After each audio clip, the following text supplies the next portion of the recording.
5 of the most iconic perfumes for women. Now, of course, these are fragrances that have been around for a very long time. These are fragrances with longevity. These are fragrances with a stellar reputation. And I know there are a lot of women that have either purchased or repurchased these fragrances throughout the years. I know some of the ones on this list have quite a polarizing nature to them. But then we also have some perfumes on this list that are so adored and beloved, and I personally can't get enough of a lot of them. Can't necessarily say I love all of them. One of them I'm kind of underwhelmed by. I never really, I think it's very safe and easy to wear, but I'm just letting you know what I think. I can't love them all. But these are 5 super iconic perfumes for women. And before I dive into the video, I do want to mention that if you're a fan of fragrance-related content, and of course, if you love smelling your best, hit subscribe, hit the bell, and give this video a thumbs up for the algorithm.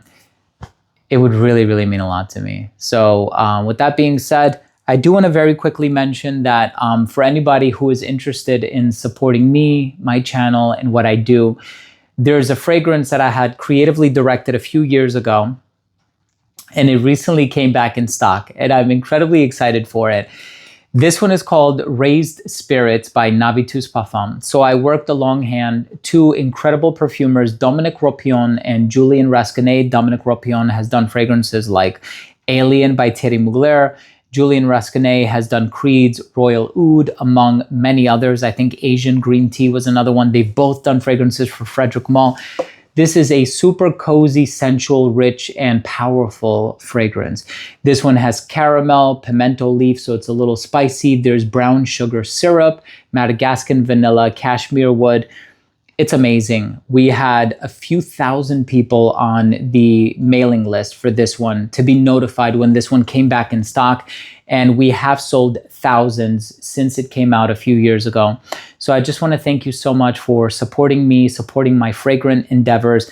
And here to let you know that Raised Spirits by Parfums, a perfume that I creatively directed, is back in stock. Link down below. Thank you for supporting. One of the most iconic perfumes for women. Let me know if you've ever owned this one, because I know I have smelled this so many times throughout the past many, many years. By Aquilina, it's called Pink Sugar. I'm missing the cap. But this was like the original, well, I'm not going to call it the original Gourmand, but the cotton candy accord in this fragrance. This one was quite ubiquitous. Everybody owned this one. Everybody wore this one. What an amazing fragrance. I think for a lot of people, though, they are probably not too keen on wearing this one anymore, just because, sometimes certain fragrances have run their course. Sometimes certain fragrances, for whatever reason, reach peak virality and then they kind of wane after that. But this is an amazing fragrance. I really love Pink Sugar. Let me know if you ever owned that one. We also have Aqua de Joya, and this is for women, by Giorgio Armani. So this is a very fresh, clean, floral fragrance. Very fresh and clean. And again, it's very elegant. It's a bit more modern than like Cool Water for Women by Davidoff. And I know that one also has like the really sexy silhouette of the bottle. But there's something about this one that has also been quite an icon in the perfume industry. And I think this is probably going to be one of the more recognizable fragrances. Now, when we're talking about iconic perfumes, sure, I could mention Delina by Marley. I can mention Portrait of a Lady by Frederic Malle. I can mention Love in White by Creed, right? Like all of those have reached iconic status, but I suppose I'm focusing on entirely designer offerings for this list, but also some of the more recognizable perfumes on the market. Now we have this wonderful composition by Annick Minardo, and this is a gorgeous blend of almond heliotrope, or a molecule called heliotropin, almond and, did I say almond? Jasmine and vanilla. And this one by Christian Dior is called Hypnotic Poison. I have the original Poison as well. Not a fan. I respect it. I respect it for what it does. This one too, I was pretty underwhelmed by. Like, I just think it's kind of missing a wow factor, you know? But this perfume, chef's kiss, gorgeous. And there's a reason why a lot of other brands have kind of put out fragrances that smell similar to it, because I just think it has so much to offer. It is such a beautiful fragrance, and I personally can't get enough of it. I think it's incredibly well done. Narciso Rodriguez for her.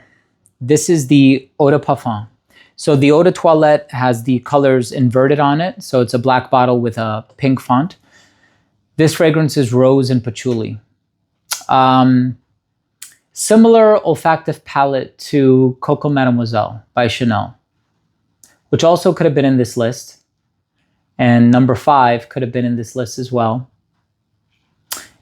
And a handful of other Chanel perfumes could have been in this list as well. So I may need to do a part 2 and a part 3.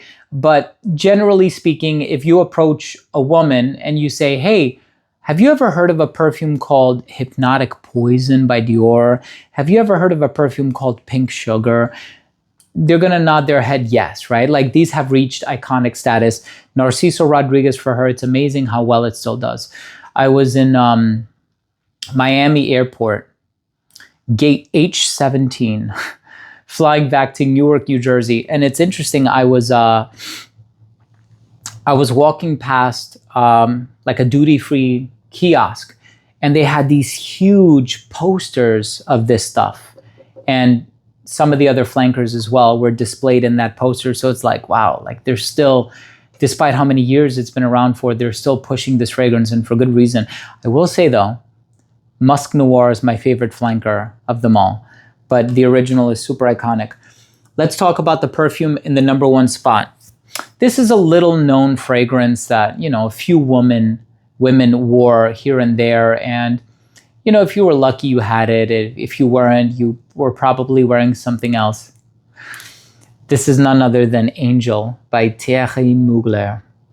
Beautiful fragrance. And I love the stand that it actually comes with, because there are some bottles, because I purchased many throughout the years, and there are some bottles that actually stand upright.